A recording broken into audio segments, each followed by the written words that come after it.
प्रिय मित्रों, आप सभी को राम राम। आज हम आपको रामचरितमानस गोस्वामी तुलसीदास द्वारा रचित हम आपको सुंदर कांड जो है पढ़ेंगे और समझाएंगे। आप भी सुने और समझें।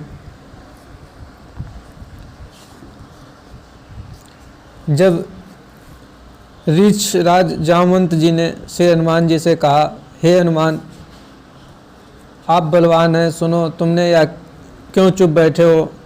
तुम पवन के पुत्र हो और बल में पवन के समान हो। तुम बुद्धि और विवेक के विज्ञान की खान हो। कवन सुकाज कठिन जग माही, जो नहीं होय तात तुम पाही।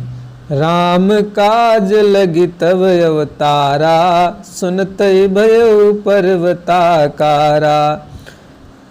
जामवंत जी ने कहा, जगत में कौन सा ऐसा कठिन काम है जो हे तात तुमसे ना हो सके। श्री राम जी के कार्य के लिए ही तो तुम्हारा अवतार हुआ है।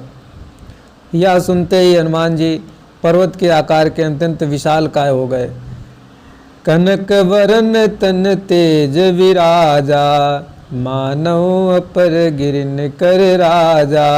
सिंहनाद करि बारहि बारा, लीलहि नागहु जल निधि खारा। जामवंत के बचन सुहाए, सुनि हनुमंत हृदय अति भाए। तब लगी मोहि परख्यो तुम भाई, सही दुख कंद मूल पल खाई। जामवंत के वचन, सुंदर वचन सुनकर हनुमान जी के हृदय को बहुत ही अच्छे लगे और वे बोले, हे भाई, तुम लोग दुख सहकर कंद मूल फल खाकर तब तक मेरी राह देखना, जब तक हम सीता जी को देखकर लौट ना आऊं। काम अवश्य होगा, क्योंकि मुझे बहुत ही हर्ष हो रहा है। यह कहकर सबको मस्तक नुआकर तथा हृदय में श्री रघुनाथ जी को धारण करके, हृदय में भगवान राम को धारण करके हनुमान जी हर्षित होकर चले।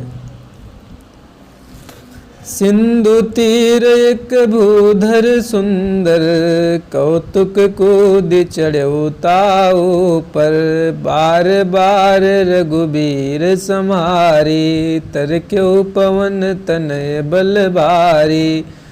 जय गिर चरण दे हनुमंता, चले सुजा गा पाताल तुरंता।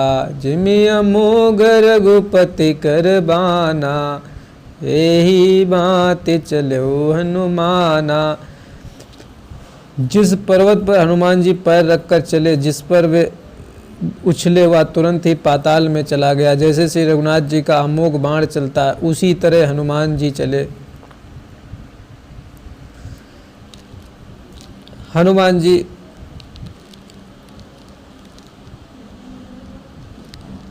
देवताओं ने पवन पुत्र हनुमान जी को जाते हुए देखा। उनकी विशेष बल और बुद्धि को जानने के लिए, परीक्षा के लिए उन्होंने सुरसा नामक सर्पों की माता को भेजा। उसने आकर हनुमान जी की से यह बात कही। उसने परीक्षा ली और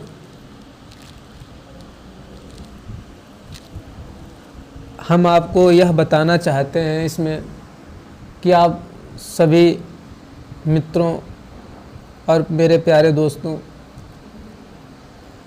आप सुखी निरोग रहना चाहते हैं, क्योंकि ऐसा कोई व्यक्ति नहीं है जो निरोग और सुखी रहना ना चाहता हो। इसलिए आपको भगवान राम का भजन करना अत्यंत आवश्यक है और सुंदर कांड का पाठ हो सके तो करना बहुत आवश्यक है, और पढ़ने के बाद समझना बहुत आवश्यक है। हम आपको आगे बताते हैं।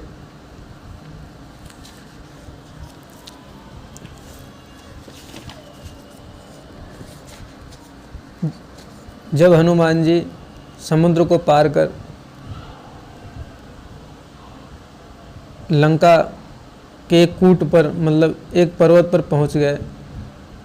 और जब उसको देखा, लंका को चारों तरफ पहरेदार थे और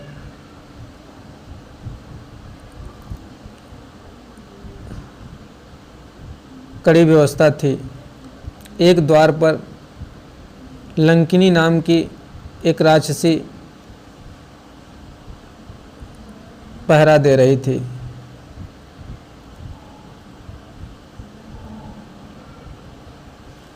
पुर रखवारे देखि बहु, कपि मन कीन विचार। अति लघु रूप धरऊं निसी, नगर करऊं पैसारे।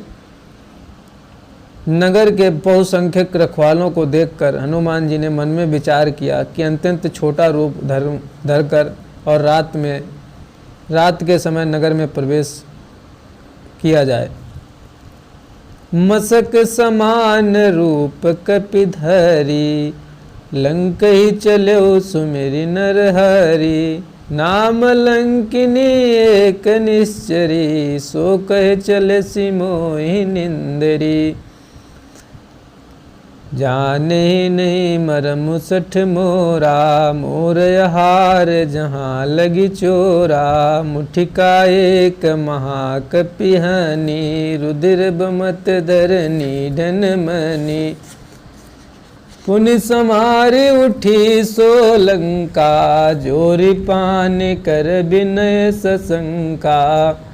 जब रावण ही ब्रह्मवर दीना, चलत बिरंचि कहा मुहि चीना। बिकल हो सितय कपि कै मारे, तब जान सुन सिचर संघारे। तात मोर यति पुण्य बहुता, देखऊं नयन राम कर दूता। जब बजरंगबली ने लंकिनी को एक मुटका मारी, उसके बाद में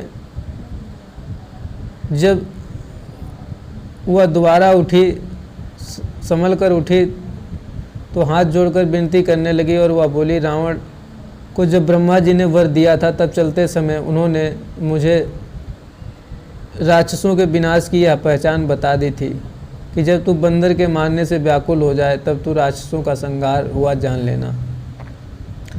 अब मेरे बड़े भाग्य हैं, पुण्य हैं कि जो मैं श्री रामचंद्र जी के दूत को अपने नेत्रों से देख रही हूँ। तो लंकिनी क्या बोल रही है, तात स्वर्ग अपवर्ग सुख, धर्यो तुला एक अंग। तूलन ताहि सकल मिली, जो सुख लव सतसंग। हे तात, स्वर्ग और मोक्ष के सब सुखों को एक तराजू एक पलड़े में रख दिया जाए, तो भी वे सब मिलकर दूसरे पलड़े पर रखे हुए उस सुख के बराबर नहीं हो सकते जो लव क्षण मात्र के सत्संग से होता है। इसलिए सत्संग की महिमा अपार है, क्योंकि सत्संग में ही ज्ञान प्राप्त होता है और ज्ञान से ही भगवान की प्राप्ति होती है। क्योंकि जब तक भगवान के महत्व महिमा को नहीं जाना जाए, स्वभाव को नहीं जानेगा व्यक्ति, तब तक प्रभु को कैसे प्राप्त कर सकता है। और यह सब सत्संग से ही प्राप्त होता है। प्रभु नगर की जय सब काजा, हृदय राखी कौशलपुर राजा। गरल सुधार पुकरहि मिताई, गोपद सिंधु अनल सितलाई। अयोध्यापुरी के राजा श्री राम रघुनाथ जी को हृदय में रखकर नगर में प्रवेश करके सब काम कीजिए। उसके लिए विष अमृत हो जाता है, शत्रु मित्रता करने लगते हैं, समुद्र गाय के खुर के बराबर हो जाता है, अग्नि शीतलता आ जाती है, जिस पर श्री रघुनाथ राम जी की कृपा होती है। गरुण सुमेरु रेणु समताई, राम कृपा करि चितवा जाई। अति लघु रूप धर्यो हनुमाना, पैठा नगर सुमिरि भगवाना।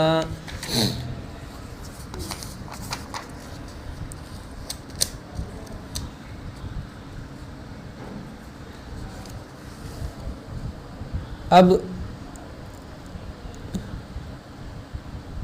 वो मंदिर मंदिर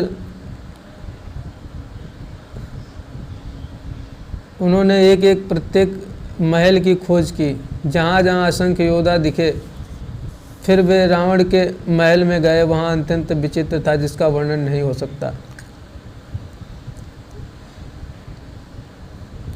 हनुमान जी उस रावण को शयन किए हुए देखा, परंतु महल में जानकी जी नहीं दिखाई दी। फिर एक सुंदर महल दिखाई दिया, वहाँ उसमें भगवान का एक अलग मंदिर बना हुआ था। रामायुध अंकित गृह शोभा बरनिन जाय, नव तुलसी का वृंदता देखी हरसि कपिराय। मित्रों, जीवन का उद्देश्य यही है कि प्रभु का भजन किया जाए, और मेरा मानना तो यही है कि गोस्वामी जी चारों वेदों को बहुत अच्छी और भली प्रकार जानते थे। उन्होंने दुख की निवृत्ति और सुखी होने का उपाय रामचरितमानस में बहुत अच्छा बताया है, और निरोग रहने के भी उपाय बहुत अच्छे हैं। तो इसलिए श्री रामचरितमानस का कम से कम प्रतिदिन एक पेज तो अवश्य पढ़ा जाए। अगर हिंदू के लिए तो ये बहुत आवश्यक है, अन्य धर्म का व्यक्ति भी पढ़ सकता है, लेकिन अगर हिंदू को पढ़ना तो अत्यंत आवश्यक है। अब हम आपको एक लास्ट उपाय बता रहे हैं जो गोस्वामी जी ने बहुत विचार करके लिखा है। कहे हनुमंत विपत्ति प्रभु सोई, इसे हनुमान जी कह रहे हैं। कहे हनुमंत विपत्ति प्रभु सोई, जब तब सुबिरन भजन न होई। जब भगवान का नाम जब भजन और याद नहीं है, वही विपत्ति है, वही दुख है। जो चाहो आपन कल्याणा, सुजस सुयस शुभगति विदिनाना, सो पर नार लीलार गोसाई, तजो चौथ की चंद की नाही। पूर्व मित्रों, आप इस बात को माने और समझें, आपका सुखी हो जाना निश्चित है। आप सभी को राम राम। जानकारी अच्छी लगे तो शेयर और चैनल को सब्सक्राइब करें ऐसी जानकारी पाने के लिए। वीडियो देखने के लिए धन्यवाद।